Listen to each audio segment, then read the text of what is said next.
Good morning, everybody. Welcome to IndyCar on the 22nd of May 2019.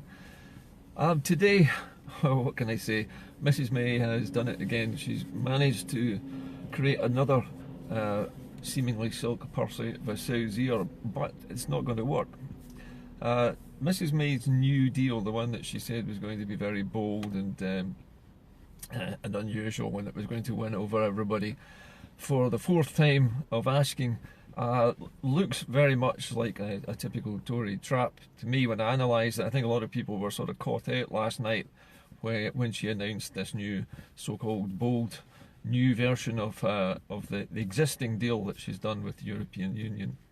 First thing to say is that the deal which she signed with the European Union, this is the one which isn't a deal actually. This is the agreement to leave the EU and to pay what we owe, and basically to tie up all the loose ends and go through the procedure of leaving. That's the easy bit, and that's the part that's already been signed, sealed, but not delivered. In other words, the European Union and the British government have agreed that bit, but Parliament won't agree to it because of the Northern Irish backstop.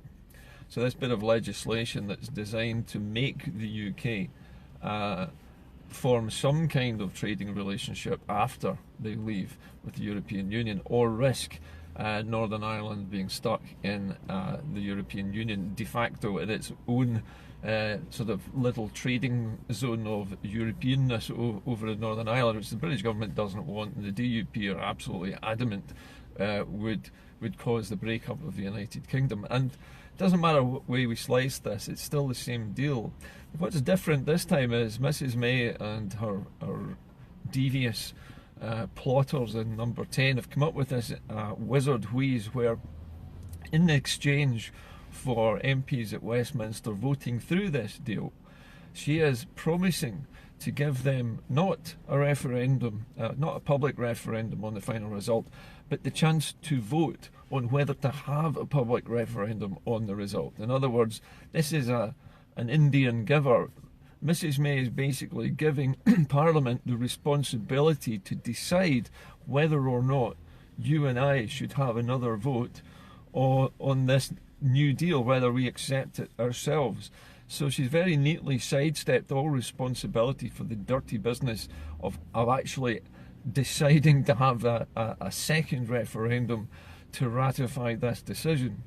So another way of Mrs. May getting out of the responsibility of having to deal with the fallout of her own creation, effectively.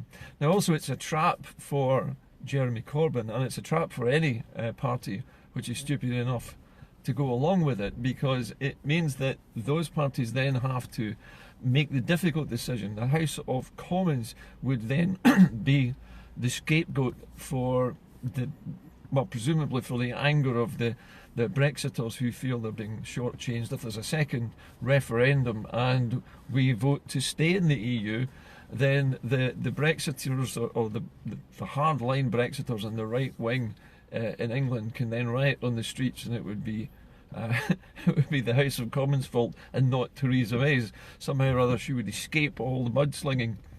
Now there's another aspect to this, this business of avoiding the follow-on, if you like, avoiding the consequences of her actions. And that is, as well as sort of sidestepping that, she has also promised that there will also be the chance for the House of Commons to decide on whether it wants to have a customs union. Now this is something else that I'm not quite sure where this fits in, because the existing agreement doesn't say anything about a customs union at all. So I'm guessing that this would mean that after, in exchange for their votes for Mrs. May's agreement, that the rest of the House of Commons would then be able to decide whether it also wanted to have a customs union, and might be able to then suggest a customs union as a way forwards in the political declaration which comes after this agreement. The political declaration is non-binding, it doesn't mean anything. So Mrs. May could say, yeah, you're going to have a customs union afterwards, and she won't be around later on to make sure it happens, and it's not binding anyway. So again, another trap, and I don't think any political pundit or even any politician in Westminster is stupid enough to follow, follow through on this and to fall for Mrs May's next series of carrots that she's dangling in front of parliamentarians. The response to this has been actually quite funny. Just about everybody who might have previously backed Mrs May is now backtracking furiously and saying, "Oh no, this is even worse than the first 3 times that she did this." So I think pretty much this is a busted flush. Mrs May has either deliberately or otherwise created a choice which she knows nobody will make for a series of political promises of which everybody knows she's not going to keep, and even if she does, it means that she gets out of the responsibility of the aftermath, so not going to happen. So what will happen next? My prediction is that this will fail, that there will be a massive backlash against it in the Houses of Parliament. It failed for the 4th time. Mrs May will announce that she's leaving. There will be a long and protracted Tory battle for the leadership, which I suspect either Boris Johnson or Dominic Raab or Jacob Rees-Mogg will win, depending on who you talk to. The smart money is supposedly on Boris Johnson, but he could be a stalking horse for somebody slightly less nutty.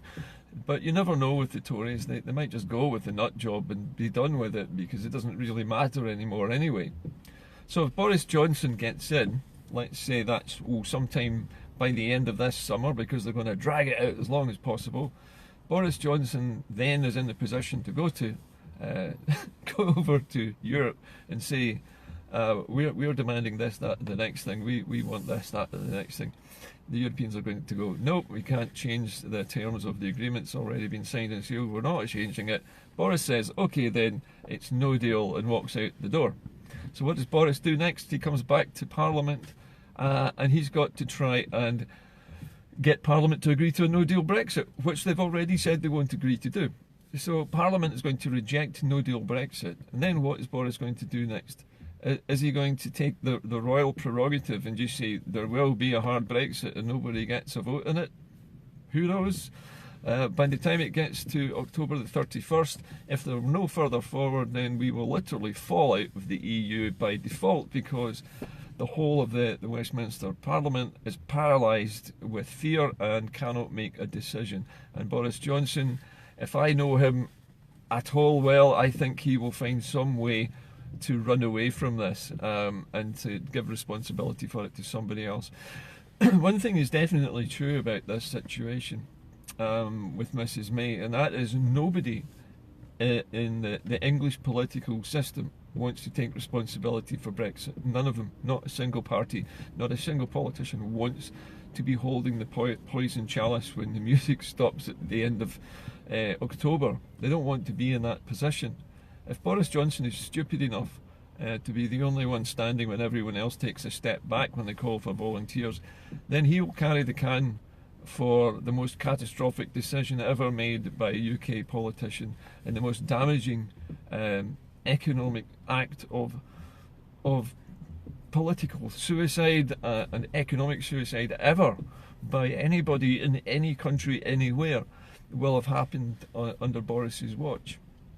Now, the only thing in terms of, from my point of view at least, and our point of view in Scotland, as a ray of hope here, is the fact that Scotland, out of all of the areas of the United Kingdom, all the countries of the United Kingdom, is the only one which actually has a way out of this. And I've been saying this all along. We're the only people who have a legal, valid way of getting out of this situation. And it's very, very simple.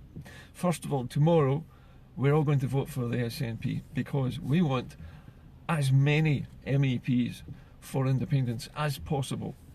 We want to shut out the unionist parties completely, and we definitely want to boot out the Brexiters as much as we can.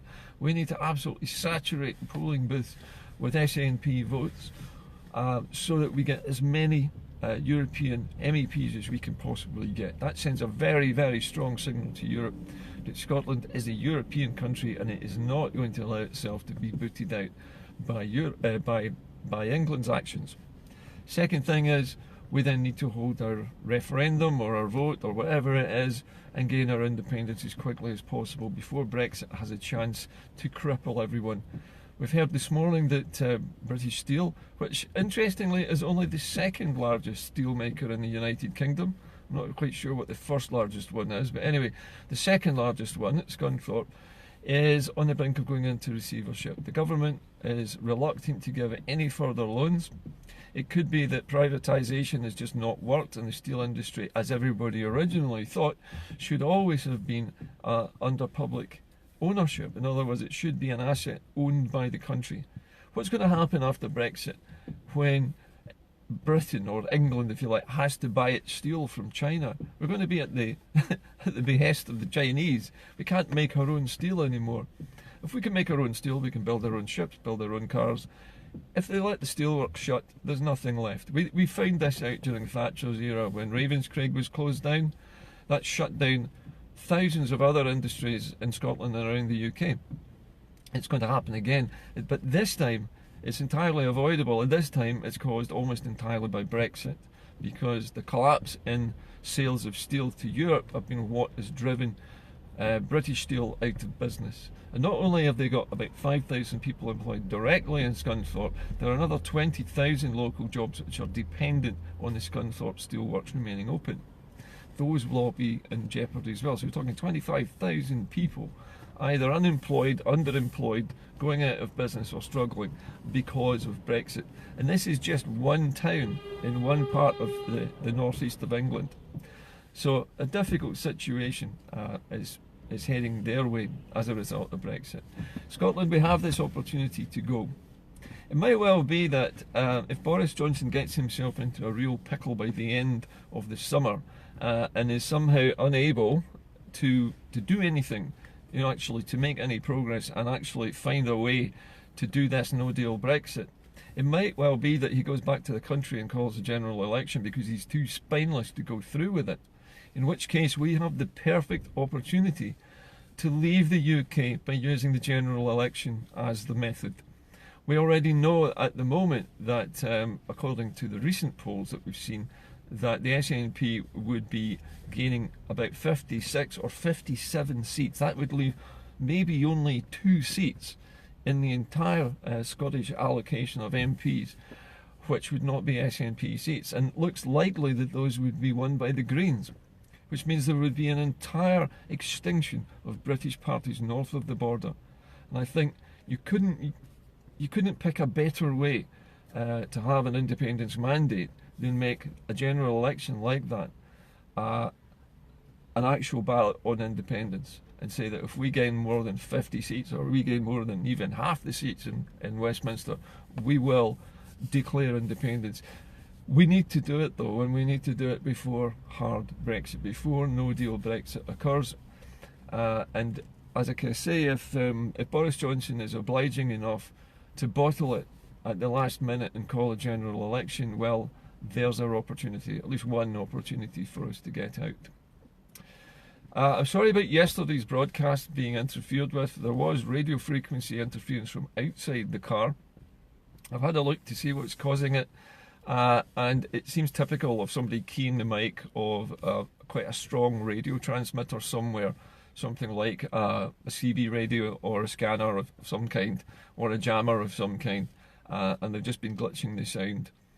I've had a couple of trolls on saying I'm talking rubbish about this, that there's no way it's interference, it's just poor reception. Somebody said, which I was pointing out, that I don't receive signals, I transmit them, so it can't be poor reception when I'm getting it garbled as well. But anyway, should be no problem today. All of my location beacons are off, so hopefully if there's any jammers out there, they don't know where I am today. And hopefully you're getting this transmission without the glitches today. Anyway, that's about it for today. Just remember, tomorrow's a big day. Tomorrow we vote on the European elections, and remember, Scotland is in Europe and it's going to stay in Europe. So we need to elect some MEPs, and we need to elect far more pro-independence MEPs tomorrow, just to show the European Union that we're serious and that we are going to leave the UK if they persist with this Brexit fiasco any further. So get out and vote. Remember, we need to turn up in huge numbers. We need to outnumber all the Brexiters, all the pro-UK parties, all the UK-based parties. We need to get out there and vastly outnumber them in this poll. So Get yourselves along there. Doesn't matter what time of day. The polls are open until 10 o'clock tomorrow night. There is only one vote. There are people putting it about on social media that you have to make 2 votes. Do not make 2 votes. 1 cross in the box of your choice. You're choosing a party, not an individual. 1 party. You're making 1 vote only. Make sure you only make 1 cross in the SNP box tomorrow. I'll be back again tomorrow. I'll also be back again on Scotland at 7. We're doing an election special tomorrow night. So I hope you'll join me for that. And in the meantime, have a good day. I'll see you all tomorrow. Bye now.